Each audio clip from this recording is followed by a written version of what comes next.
Bonjour, je m'appelle Tristan Lucot, je suis vigneron au Château Creusot. Je suis la 5e génération de la famille Lucot à exploiter ce château. Ce qui m'a amené dans ce métier, c'est surtout la transmission familiale. Comme je vous le disais, moi je suis la 5e génération, donc il me semblait important de préserver ce patrimoine pour pouvoir le transmettre aux générations futures.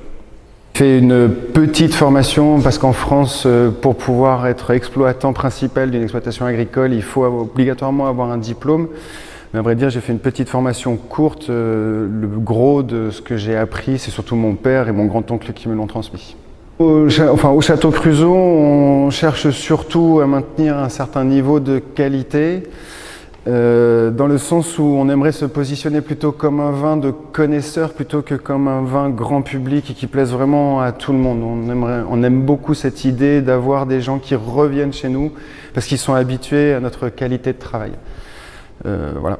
Il y a un terme en anglais qui correspond bien à ce qu'on cherche à faire ici, qui n'existe pas forcément en français, c'est we don't make wine, we craft wine. Petite anecdote, ça fait pas suffisamment longtemps que je suis là pour en avoir, mais non, la partie qui me semble intéressante sur l'histoire, c'est effectivement c'est un château qui existe depuis le XVIe siècle, qui est rentré dans la famille en 1907 et qui se transmet de génération en génération depuis 1907. Voilà, moi je suis la 5e génération.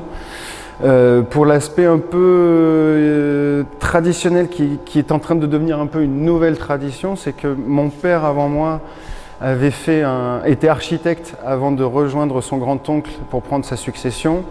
Moi, avant de venir faire du vin, j'étais infographiste et je suis maintenant vigneron. Le premier vin que j'ai fait réellement en étant dans les lieux, c'était le millésime 2012. Mais j'étais encore en cours de formation, donc le premier vrai millésime que j'ai fait ici, c'est le 2013. D'accord. Mon millésime préféré, c'est clairement, enfin, j'ai pas un millésime préféré parce que ça dépend de avec quoi je vais accompagner mon vin quand je vais manger. Mais j'ai vraiment une petite faiblesse pour le 2010, qui est vraiment un très grand millésime et qui, justement, de cette richesse naturelle, fait qu'il peut aujourd'hui accompagner tout un éventail très large de plats et de mets. Voilà, donc c'est peut-être un peu le 2010 qui serait un peu mon préféré aujourd'hui.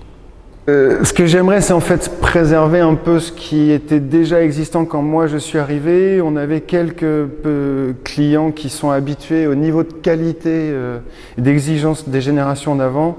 Et je veux que les gens gardent cette idée-là, c'est-à-dire que même sur une année difficile, on arrive quand même à produire quelque chose qui est goûtu, qui a du sens et qui ressemble vraiment à un Saint-Émilion Grand Cru.